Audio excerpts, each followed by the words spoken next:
Olá, boa noite. Aqui do Hotel Ilha de novo, para a gente poder falar um pouquinho sobre um assunto que está extremamente alarmante e que nós zeladores acabamos não dando atenção, que é o assunto da depressão.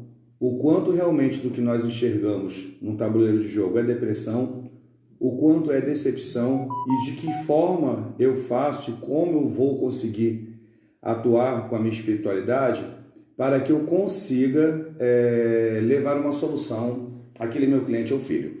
Eu vou falar com todos um boa noite em geral, depois eu mando um beijo individual para cada um, senão eu perco a linha do raciocínio.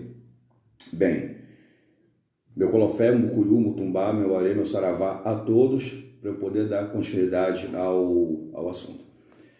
A grande questão de entender sobre a depressão é que a depressão é uma doença extremamente complicada e nos seus casos mais sérios ela leva até a questão da morte.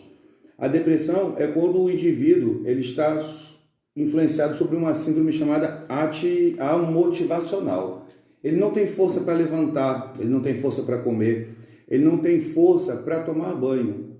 Muito diferente de algumas questões onde nós estamos decepcionados, porque eu briguei com o João, briguei com Maria, me aborreci no trabalho e aquilo é uma reação de decepção, não uma reação de depressão. A depressão, você consegue instituir a visão dela quando você repara que aquela pessoa está por meses grandiosos sem reação. A depressão, a primordial dos fatores dela é o indivíduo se instalar num total descaso de ânimo.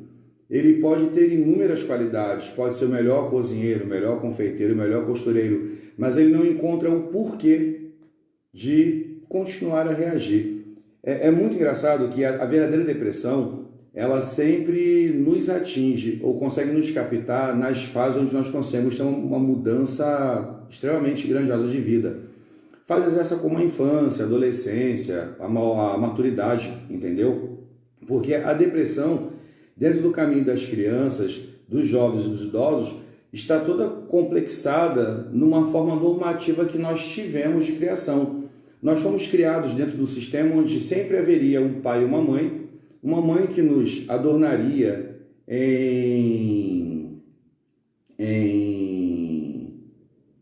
em carinho e compreensão e educação, e um pai que nos garantiria o quê? Nos garantiria o sustento e o seguro de estarmos na profissão de filhos.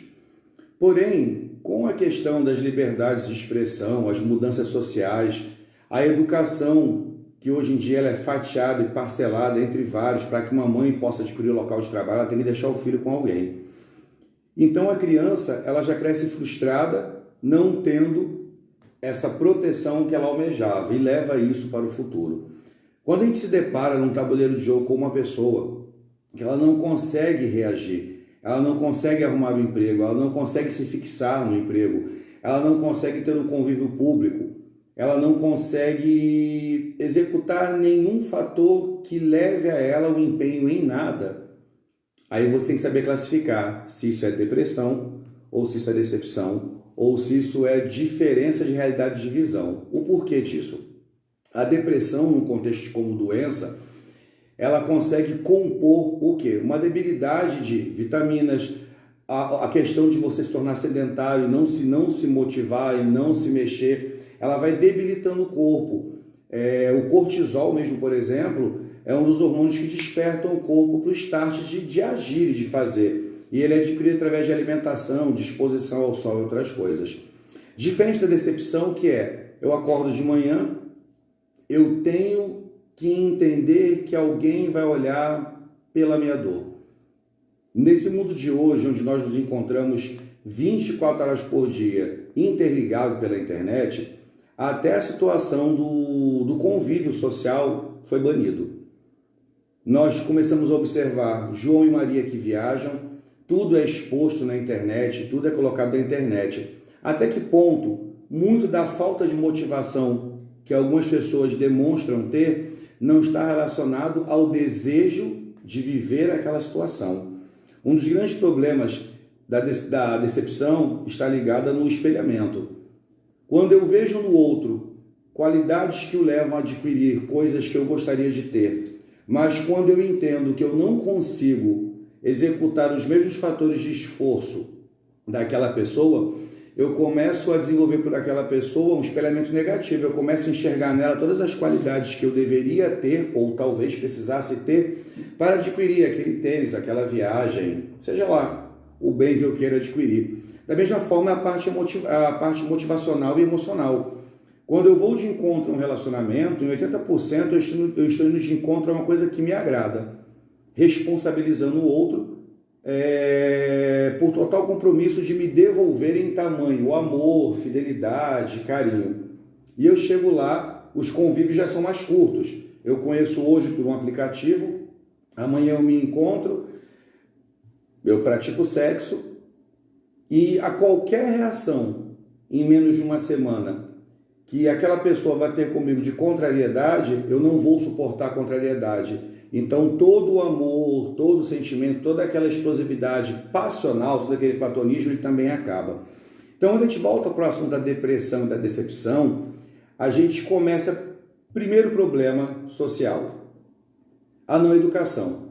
A gente antigamente, quando mais jovem, era educado e a gente era ensinado, de certa forma, a lavar, passar, cozinhar, a ter uma dependência independente, a não esperar do outro uma atitude para que nós possamos nos mexer. A gente era educado a conquistar espaços, a conquistar trabalho, a gente abraçava oportunidades. Então a geração lá dos anos 60, 70, até 75, 76, eles tiveram uma criação ainda de uma sociedade do clã família, onde era normativo ser cuidado, estudar e trabalhar para depois devolver como forma de gratidão e até de compromisso à família o seu sustento. Hoje em dia, a partir do momento que o pai e a mãe se separam e que o filho fica sem uma das referências, ele entende que a falta daquela referência tem que ser compensada. E ele leva isso para a escola, ele penaliza o professor, ele penaliza o amigo, ele penaliza o seu pastor, o seu zelador, ele penaliza uma carambada de pessoas que não tem nada a ver com aquela separação lá, mas que deixou nele uma marca. Então, muito da decepção do hoje está na causa do passado. Em que causa que eu estou estacionado? Eu estou com falta de um parente? Eu não consegui enfrentar bem a minha adolescência, eu não enfrentei bem uma morte, eu não enfrentei bem a perda de alguma coisa ou a perda de um ente querido? Eu não consegui dizer à minha mãe e ao meu pai tudo o que eu precisava, eu não consegui dizer a um amigo tudo o que eu precisava e aquele amigo, infelizmente, faleceu. Então, dentro desses caracteres, se essa tristeza ela continua muito longâmina, ela continua muito lá para frente, com certeza a pessoa vai se instalar no estágio de depressão, porque ela não conseguiu, deprimidamente, ela não conseguiu resolver aquele status de débito que ela teve com aquela situação. Diferente de hoje, que a maioria dos adolescentes e jovens se encontram num estado letárgico de reação. Eles não reagem por lembranças, mas eles têm o impulsionamento para gasto financeiro, o impulsionamento para compra, para maquiagem, para sair, para beber, para se divertir. Então, quando eu tenho impulsionamento para tudo isso, mas eu não reajo para os compromissos, isso não é depressão. E é uma coisa que os zeladores têm que tomar de atitude, porque ninguém constrói um amanhã se o presente não for sólido e se não houver um pré-passado. Um passado que estimule você a reagir e a vencê-lo, ou um passado que te dê um embasamento para um futuro. Dentro da questão da depressão, e quando a gente fala de depressão, a gente fala-se muito de feitiçaria, tem muito zelador confundindo conjuras de Odô, algumas combinações numerológicas de signos de Odô, com feitiçaria, quando na grande verdade é a instabilidade que faz do ser não adquirir ou não ter ou estar à espera de algo. Dentro da depressão, um dos fatores mais complicantes que nós temos é a questão de incentivar a reação. Uma pessoa em estado depressivo, ela não está preocupada com alimento, beleza, vaidade, se movimentar. E a gente querendo ajudar, a gente quer empurrá-la para frente, fala, vamos reagir, vamos se mexer, vamos conversar. Você expõe essa pessoa ao quadro clínico da frustração, porque no meio de várias pessoas, a depressão, além do próprio estado de depressão, de instalação de tristeza, de uma tristeza profunda que não passa, ela cocria pânicos, ansiedades, taquicardias, medos, fobias e frustrações. Agora, diferente da depressão para um caso reativo de dificuldade de visão, nós precisamos entender que sofrimento é um sentimento normativo. É normal sofrer, nós somos orgânicos, a gente é de carne e osso, é normal sofrer, é normal se frustrar, é normal ter um projeto frustrado e não adquirir vitória, para de que, certa forma, aquele projeto frustrado que não deu vitória na primeira instância, nos estimule a melhorar, aprimorar, ultrapassar, transpor e a chegar numa vitória. Então, quando alguém fala, eu não consigo emprego, eu não consigo namorado, eu não consigo trabalho, a que ponto esse não conseguir está atrelado lá atrás num sentimento que ficou sem vitória, ou a que ponto esse não conseguir está aqui na frente, quando eu não tive a capacidade de enfrentar uma dependência eterna e uma necessidade eterna de recíproca. Eu estou preso num complexo narciso ali. Eu quero que tudo venha ao meu encontro. Eu quero que o meu zelador se mexa, me dê emprego, amor, harmonia, mas eu não vou condicionar a minha educação, a minha estrutura de ser. Há uma grande dificuldade quando os zeladores às vezes enxergam uma mulher que se separa de um homem, que hoje é um dos assuntos mais corriqueiros na mesa de jogo. João larga Maria, Maria vai até o jogo, e a dificuldade da Maria entender que João largou o relacionamento para trás porque ela não teve conduta de troca, é mais fácil que a Maria entenda que a Serafina lá jogou um pó macumba nela. A dificuldade de visão da sua imperfeição leva à teimosia, leva ao estado letárgico de enraizamento. Hoje, em sua grande maioria, a gente tem muitas meninas aí sofrendo de trombose, de flebites, problemas circulatórios, os jovens quase todos em questão estão com problemas circulatórios e problemas ligados às veias da perna, essa questão toda assim, pela dificuldade do enraizamento, de estar fixado numa situação e de não se mover. Aí eu me deprimo, eu me sinto fraco, eu me sinto inconstante, porque na verdade não é que eu estou depressivo ou que eu não tenho sorte. Internamente, organicamente, o meu fígado manda ordens lá para que eu espere que algo aconteça. Eu espero numa penalidade própria que o outro entenda que eu não estudei, que eu não trabalhei, que eu não aprendi e que aqui na frente eu estou sem recurso nenhum por uma falta de volume. Isso é muito falado dentro do número 10, ou do Ofum.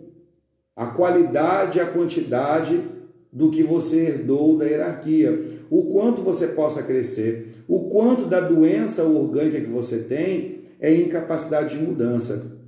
E dentro dessas situações normativas, que é normal que se sofra, nos períodos de tristeza, que um amigo diz que está sem trabalho, uma amiga perdeu o namorado, é normal que precise do colo emocional. Eu vou até um mais velho, um mais novo, a um amigo, porque hoje, virtualmente, na telinha do celular, todo mundo está feliz, está todo mundo sem problema, e comercialmente e pela política capital, esse capitalismo infeliz que a gente vive, eu não posso ser frustrado, eu não posso perder, eu não posso desgastar, eu não posso deixar de ter, eu não posso deixar de postar que estou na baladinha, que estou no churrasco.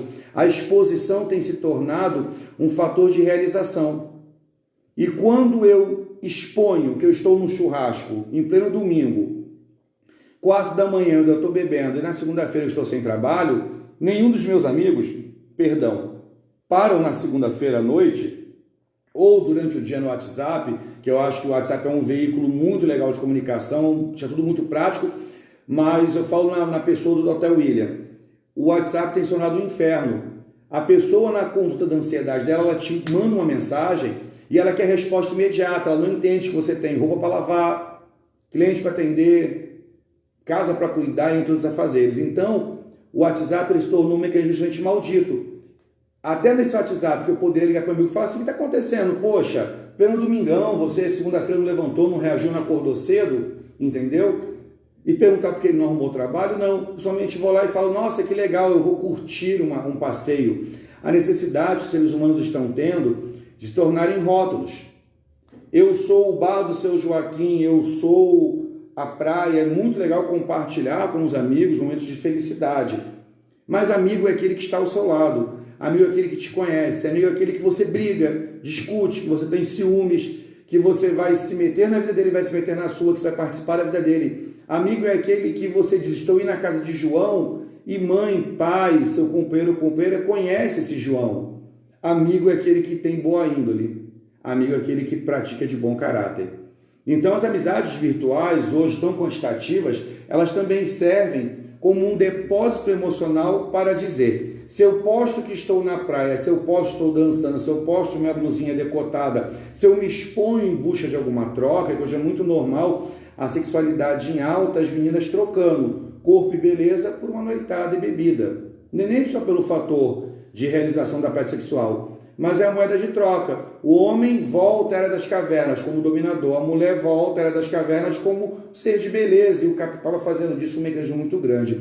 E quando eu exponho a necessidade de estar nesses locais como churrascarias e entre outros, eu somente incentivo a cultura capital e incentivo aquele que está num estado de decepção, que não conseguiu entender que a necessidade que ele precisa exercer é a própria mudança para adquirir um destino. Eu somente o estimulo a manter assim. Antigamente, uma pessoa que não era tão agradável, ela não estava num ciclo de amigos. Era muito normal a gente que era molecada, morei no Rio, hoje um ter dinheiro, o outro não tinha dinheiro, o outro tinha que pagar uma conta, a gente se reunia, vai sair 5, 6 amigos. Naquele dia o João estava sem grana e todo mundo arcava o João, mas na próxima vez o João estava com grana e arcava o Pedro. E assim a gente ia, aí todo mundo estava sem grana. E todo mundo não fazia nada, mas tinha convívio, conversa, lembranças. Hoje é muito normal que os seres se coloquem na expectativa de que se eu lhe convido para vir à minha casa e daqui para a gente ir para uma lanchonete, eu estou querendo a sua companhia. Eu não tenho que pagar pela sua companhia. Ser uma pessoa educada é eu estar na rua com um amigo meu para eu tomar um Guaraná, ou quer um Guaraná? Ah, eu não sei se eu quero, estou sem grana aqui, estou só com o dinheiro da passagem. Você compra porque existe um convívio, existe um elo, mas até a expectativa de espera está extremamente grandiosa. Claro, dentro dos quadros depressivos, nós encontramos inúmeras fragmentações. E o suicídio, que em suma ele quase nunca é anunciado, e quando acontece, já aconteceu, ele é simplesmente a dificuldade de aceitar aquela dor, aquela profundidade de saber que você não consegue mudar. E hoje em dia tudo é utilizado em medicamento. Briguei com o namorado em medicamento, eu torci a perna em medicamento, eu odeio meu amigo de trabalho porque ele faz um serviço legal, eu estou depressivo em medicamento. Hoje é muito normal que a juventude queira ficar encostada no INSS sem ter contribuído suficientemente bem para isso, porque os que vivem do INSS hoje vivem do trabalho de um grupo anterior. Imagina, nós somos de 70 a 80, o que vamos ter aqui no futuro, que já temos com a aposentadoria arrebentada, com tudo arrebentado, com saúde arrebentada. Por quê? Muitos dos nossos da nossa época e muitos dos de hoje não contribuem, não trabalham. Os trabalhos como babá, como balconista, como faxineira, entre outros, não existem mais. A população de melhor escala cortou esses benefícios de trabalhos intermediários, até porque os mais jovens não se dedicam mais. Não se ouve mais falar de uma menina que ela é babá, que ela olha a irmãzinha do João, daquela menina que passa uma roupa, que lava a roupa para a Dona Maria. Ah, tudo bom até, mas tem máquina de lavar, entre outras modernidades, sim, mas está se desenvolvendo a preguiça, está se desenvolvendo a necessidade de espera, a transferência. Meninas que têm sentimentos de depressão, de decepção com o pai, que o pai não fez parte da vida, que transpõem esse sentimento totalmente para o namorado, totalmente para o zelador de santo, totalmente para um outro homem próximo, para o patrão, que a menor sensação de reação daquele homem, ela entende como agressão. Meninos que não têm a expectativa de uma mãe que olhou, que se marginalizam. Porque é muito normal o menino se marginalizar para dizer à mãe que ele não vai ser o príncipe dela nunca mais. E é uma forma de castigar a mãe. E meninos e meninas que se colocam em estados de letargia e não fazem nada, como forma de preocupar um pai e uma mãe, esperando deles um resultado. Quando eu sou exposto à necessidade de mudança, eu adoeço, eu tenho sudorese, que é suor, eu tenho febre, eu tenho dor de barriga, eu tenho tudo, e me faz não reagir. Eu tenho reparado a normalidade dos jovens acordarem de manhã hoje em dia com inúmeras dores de cabeça. Gente, dor de cabeça num jovem, se não for uma isquemia cerebral, um AVC, que vai ser fulminante, não é nada a não ser fígado. Acordar de manhã já é um enfrentamento para os jovens de hoje. Então eu falo muito disso porque hoje nós encontramos dentro da Casa Santa uma série de jovens desempregados, sem perspectiva, sem estudos, com preguiça e até mesmo doentes ou com problemas dentários ou com o de tratamento parados, porque eles não podem ir ao posto de saúde esperar a sua vez ser chamado. Olha a situação que nós nos encontramos, nós nativos 77, 70, 75, que temos hoje 40, 43, 44 anos, que somos jovens zeladores, que vamos encontrar uma disciplina de jovens despreparados para a vida em geral, tipo erro, e que quando são colocados frente a frente com a própria vida, eles somente reagem na desistência. É um assunto muito vasto, entendeu? Falar sobre depressão e decepção. Mas os irmãos têm que tomar de cuidado. Quem sou eu? Não sou dono da verdade. Mas nesse período agora de campanha de alimento que eu faço, você tem que executar 10, 15, 20, 30 jogos por dia, você acaba tendo uma facilidade de adquirir experiência com a vida do outro. E hoje em dia, o que eu mais encontrei nessa campanha foram pessoas decepcionadas por não terem um destino, por não terem um namorado, por não terem um companheiro, por não terem uma casa, por não terem um carro. Mas, em sua maioria, pessoas que não sacrificaram a juventude, não sacrificaram o tempo para estudo, não sacrificaram sequer o tempo junto com a mãe, com o pai, seja eles juntos ou separados, para poderem aprender alguma coisa. Eu digo claramente, se eu não fosse zelador, eu poderia ser cozinheiro, eu poderia ser confeiteiro, eu poderia costurar, eu poderia pintar, eu poderia faxinar, eu poderia passar uma roupa, eu poderia fazer 1.500 coisas. Só não vender, que eu não sou muito fã de venda, que eu não gosto de cobrar. Eu acho que quando eu compro algo, eu tenho que ter a obrigatoriedade de pagar. Mas até um exemplo de quando eu era mais jovem, minha mãe me ensinou a ter a obrigatoriedade de arcar com as minhas questões que eu tivesse que assumir. Pois bem, a lição que eu deixo para vocês aqui somente é uma, e nem lição, uma troca de gentilezas.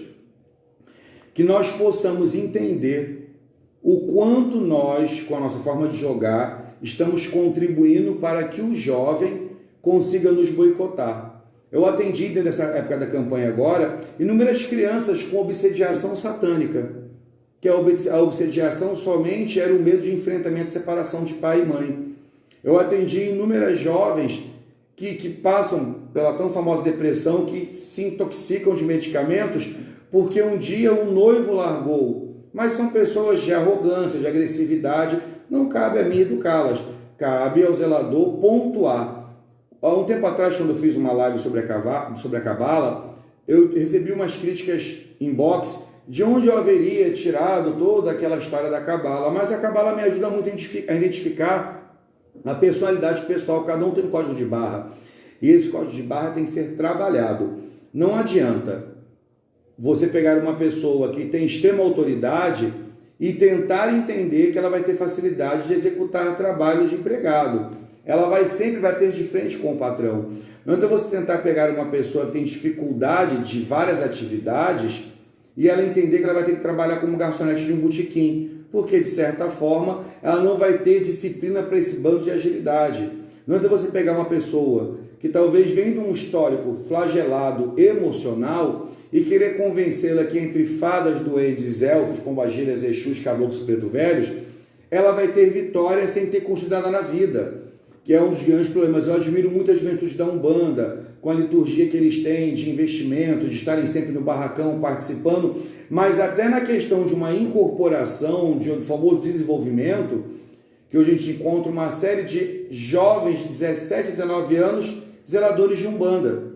Agora, pegando tudo isso, como eu posso pegar um jovem que não foi preparado pela vida e não consegue ter a disciplina de se autossustentar e dar a ele o poder de reger a vida de alguém? E é muito interessante porque eu aprendi muito com a minha mãe de santo que nós nunca devemos generalizar o jogo de uma criança e de um idoso. Não se generaliza jogo de criança com morte, com isso, com visões, porque a criança vive do resultado do que a mãe é. Uma criança não tem destino, a profissão da criança é estudo, o amor da criança é a mãe. A decepção, a tristeza da criança é as rejeições que ela sofre.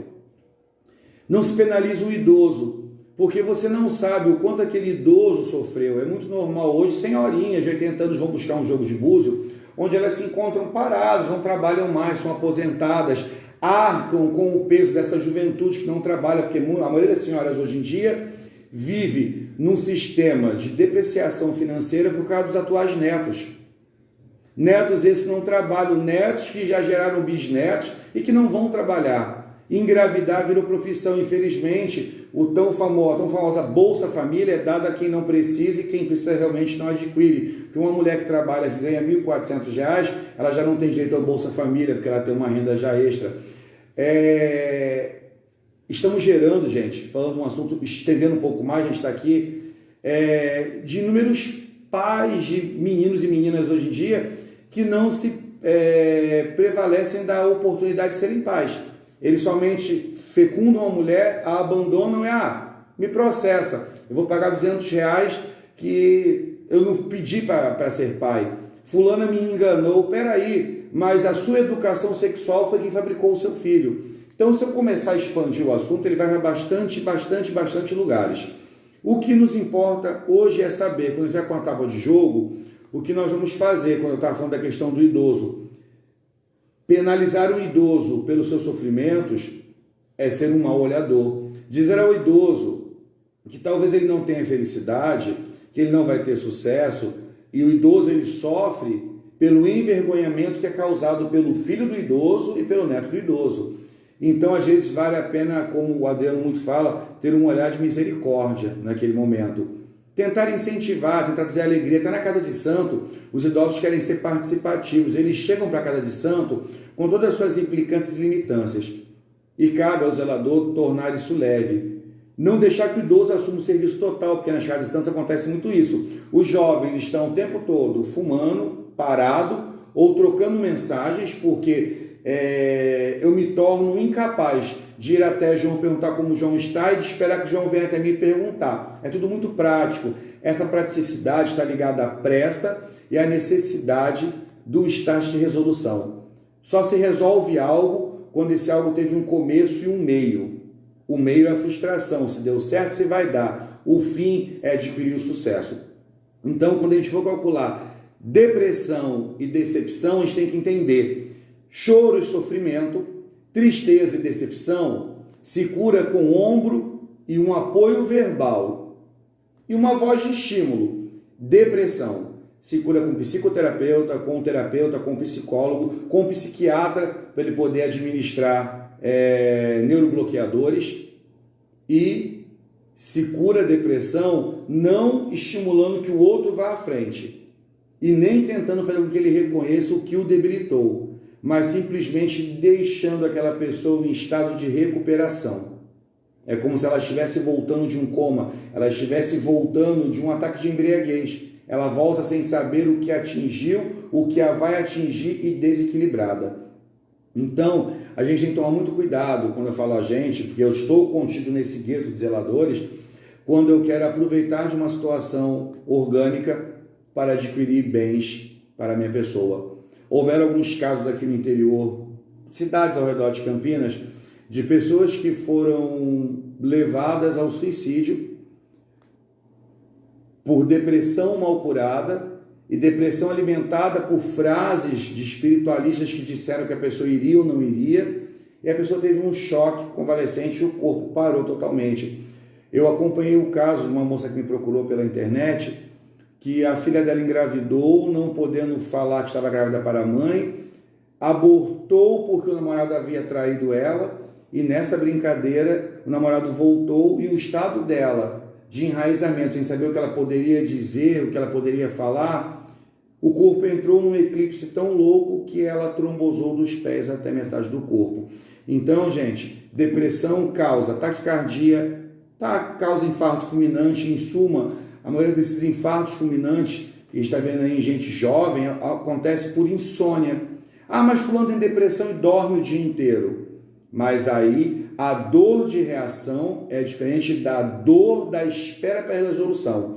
Tem pessoas com depressão que elas estão ansiosas por se curarem, por fazerem alguma coisa, por vencerem um obstáculo, vencerem uma frustração, vencerem uma fobia. Existem pessoas depressivas que elas, por esperarem aquele sentimento que elas não conseguiram vencer ali, elas se desligam. O corpo forma um hormônio para desligar. Na grande verdade, depressão é doença, decepção é estado emocional. Estado esse que talvez dependia de um ancoramento de educação, mas que infelizmente, na atualidade que vivemos, daqui para frente, é muito normal que não se encontre mais a tão famosa fatia de educação, que as pessoas cheguem às nossas casas sem fatias do que elas foram lá atrás. E de adolescentes e jovens que foram expostos a perdas, separações, tristezas, porque a depressão ela se instala em mudanças graves da vida. Porém, a decepção se instala todos os dias. Todos os dias eu acordo gordo porque eu comi demais, eu acordo inchado porque eu dormi demais, eu acordo com menos vida e com menos dinheiro devido aos tributos que eu tenho que pagar. Todos os dias eu acordo com a provável suspeita de infelicidade porque eu não sei o que espera do outro para a minha vida. O que a gente tem que fazer é uma análise diária. A investigação diária faz com que a gente consiga ter a possibilidade de não entrar em depressão. E a investigação diária e a autoleitura faz com que a gente possa ter a possibilidade de não dar ao outro que eu não quero para a minha vida e de não cair em decepção. E se a gente cair em decepção, gente, respira fundo, um passo à frente. Por mais que a gente sinta ódio, raiva, rancor, porque a gente é orgânico, a gente é humano para sentir isso, a gente vai superar. A gente busca superação em experiências alheias, o contato, a conversa, a amizade, o amigo, o irmão, o primo, faz com que a gente adquira experiências. Ficar atrás de uma telinha, trocando oi, bom dia, boa tarde, boa noite, frases montadas, figurinhas de bom dia, boa tarde, não vai nos dar experiência para essa missão tão complicada que é viver. Um grande beijo a todos, até uma próxima vez, meu Colofé. Chupa se eu me embolei no meio do assunto aí, é que um assunto vai puxando o outro. Na grande verdade aqui é trazer uma linguagem atual, não tão facilitada, que leve a gente a pensar, que leve a gente a se analisar, que leve a gente a entender o quanto a gente pode ser arrogante, mesquinho, mentiroso, o quanto eu posso ter necessidade de ser esperto, o quanto eu posso ter necessidade de ser fraco, o quanto eu espero que o outro olhe por mim, o quanto eu estou olhando pelo outro, o quanto eu faço para receber de volta e o quanto somente eu espero. E quando eu espero e não recebo, o quanto que eu me frustro por isso. Um grande beijo, Colofé, boa noite e até a próxima.